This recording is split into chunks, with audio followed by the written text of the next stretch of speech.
All right, guys, we're back, and today we're taking a look at Japanese internment in the context of World War II. And so this is, I think, one of the serious black marks on FDR and his presidency, on the country as a whole, is that we allowed this to happen. And so we're going to jump in and kind of define it and take a look at how it happened and all those sorts of things. We have to understand that in the aftermath of Pearl Harbor, in the aftermath of that terrible bombing, there was a lot of prejudice. There was already prejudice, but now it has gone into outright discrimination, outright fear. There is a serious worry that a lot of these Japanese Americans are going to be loyal to Japan. That while they're here, and maybe some of them have been here for decades and generations, that there's still an ethnic loyalty to Japan. So there's this fear that because so many of them are on the West Coast, where we have major manufacturing plants that are doing wartime production, and they're within sight maybe of military bases and naval bases, that maybe they're keeping track of the comings and goings. Maybe they are able to find jobs or in those factories and create some kind of sabotage, or that they're passing along information. So there's a huge fear about that. The response comes from FDR as he signs Executive Order 9066. Now, there are a couple of different executive orders that he passes that are very, very important. Please don't get them mixed up. 9066 is rough on the Japanese Americans. What it does is it orders all removal and relocation of all enemy aliens. And by that, they really mean the Japanese. They're removing them from the West Coast. I'm going to show this map here. They're removing them from the West Coast, where we have, again, a ton of manufacturing, and they're moving them to the interior of the country as far as Arkansas. But they want to get them out of the areas where there's a high concentration of both Japanese citizens and naval bases and military manufacturing. So they move them kind of into the middle of nowhere because of this fear and paranoia. Now, the Japanese population, many of them are U.S. citizens. And so we have to recognize that this isn't just immigrants who have recently arrived. That would be bad enough. But these are people who have been here long enough to be citizens. They are covered under the U.S. Constitution. They have the same rights as all the rest of us, and yet they're being forced to move, not because they've done something wrong, not because it's been proven that they are spies or passing along information or doing acts of sabotage. It's simply because we're afraid that they might. That's not a good enough reason.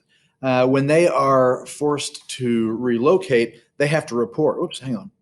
And these signs are posted all over the place, right? It's an instruction, notice to all people of Japanese ancestry.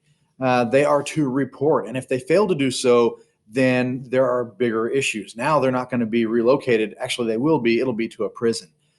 So they have to report at a certain area, and they're given as little as 6 days to prepare. That's not a lot of time to pack everything up. The reality, though, is that when they are forced to leave, they're also kind of being forced to sell their homes, their farms, their businesses, their cars, and any other assets. Because when you have to leave and you don't know for how long, you don't know if you're going to be able to work, how do you pay the mortgage on your home or the mortgage on your business? How do you continue to pay your bills and upkeep things from hundreds and hundreds and hundreds of miles away when you are kind of, for all intents and purposes, a prisoner? And so in order to keep from losing those things outright, many of them were forced to sell their homes and cars and farms and businesses. And they had to do so for pennies on the dollar. A lot of people really took advantage of the situation that they had to sell, and they had to sell quickly. So they would offer lowball offers. They would offer them as little as possible because they really were forced to accept a lowball offer if they wanted to sell quickly. And so here we see a Japanese grocery store that has been sold. They're kind of bemoaning the fact that, listen, I'm an American citizen as well, and this is being forced upon me. So 120,000 Japanese report for relocation. That's a pretty significant population. It's not huge, but that's still over 75,000 of those, almost 80,000, were citizens. Not all of them were, obviously, but when they report for relocation, they're only allowed to bring with them what they can carry. So they've packed up their homes, they've sold their belongings, and now they can only bring what they can carry in their suitcases, in their arms, strapped to their backs. That is now the entirety of their worldly possessions. So the internment camps are going to be located again in isolated rural areas, often in the Southwest or on the Great Plains. And it's really not a good situation. Families are forced to live most often in small barrack-style facilities that house multiple families together. So the conditions are very cramped. They're very crowded. Now, to their credit, they made the very best of a bad situation. There was certainly complaining and grumbling and dissatisfaction, but they, by all reports, really managed the best that they could to live as normal a lifestyle as possible.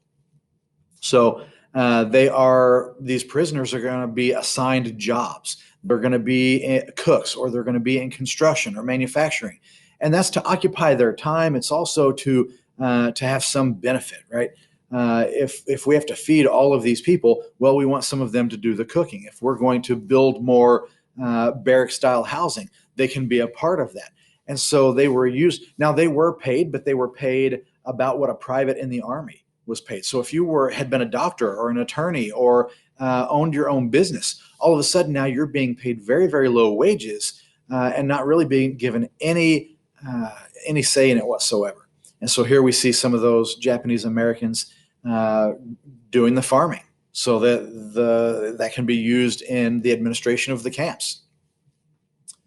The camps are going to be patrolled by armed guards. They're surrounded by barbed wire or razor wire, and there were guard towers. They look eerily similar to some of the types of camps that we saw over in Germany or Poland and some of those things, which is really alarming. If that's what we're over there fighting, and yet we are imprisoning a population of our own, again, a complete infringement upon their rights. There were a number of Japanese internment camp prisoners that were killed for either rioting or attempting to escape or for some other forms of dissent. And so I would imagine that there was a lot of fear. There was a lot of anger over those things as well. But if it boils over, more people are going to die. There is a very famous Supreme Court case called Korematsu v. U.S., in which Fred Korematsu refuses to submit. He refuses to report. And he sues because he is an American citizen. And this is an infringement upon his rights. And shockingly, the U.S. Supreme Court actually upholds the legality, the constitutionality of these internment camps. That has since been overturned. That has since kind of become one of these dark, dark black marks on our government and our country, that this was ever allowed to happen to U.S. citizens. But that is the Korematsu v. U.S. case. Now, at the end of World War II, these camps are going to be closed. They are evacuated, and people are sent back to the areas where they live. They're given $25 and a train ticket to their city of origin. But a lot of them were returning to places where they had nothing.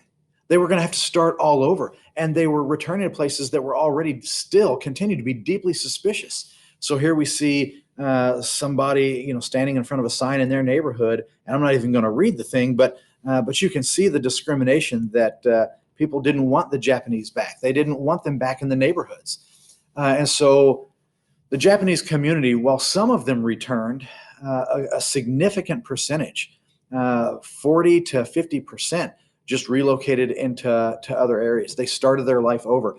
They had, in many cases, spent generations, decades, working to build a successful farm or business or purchase a home and find some kind of scratched out their own successes. And now they're going to have to do it all over again because they'd lost everything that they had. They only had a few very personal possessions as they go back home, and they didn't really have a home to go back to. So they're going to be forced to really start all over again. This is an incredible tragedy, and it's important to note that not a single case was proven. No Japanese American was ever convicted of a case of sabotage or espionage. And so all of this fear and paranoia was really for nothing, because we could never prove that any of that was done. They, by all intents, they were really very loyal American citizens.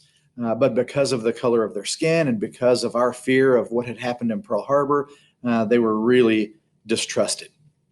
And that's tragic. Now, as we move forward in 1988, it's important to recognize that President Ronald Reagan is going to issue an official apology on behalf of the government to the Japanese citizens who were interned and their families. And he signs into law a bill that would give them reparations. It paid $20,000 to all of the former internees. And if they were no longer around, then it would pay it to their closest family members. So a big step there and a big apology issued by Ronald Reagan as we moved, become a little bit more enlightened and recognize that for what it was. So, guys, I hope that you learned something. There's really a lot more to this, but I hope you enjoyed it and learned a little something about Japanese internment. Make sure that you subscribe for more content, like the video, and leave me any comments. I'd love to hear from you. Thanks for watching, guys.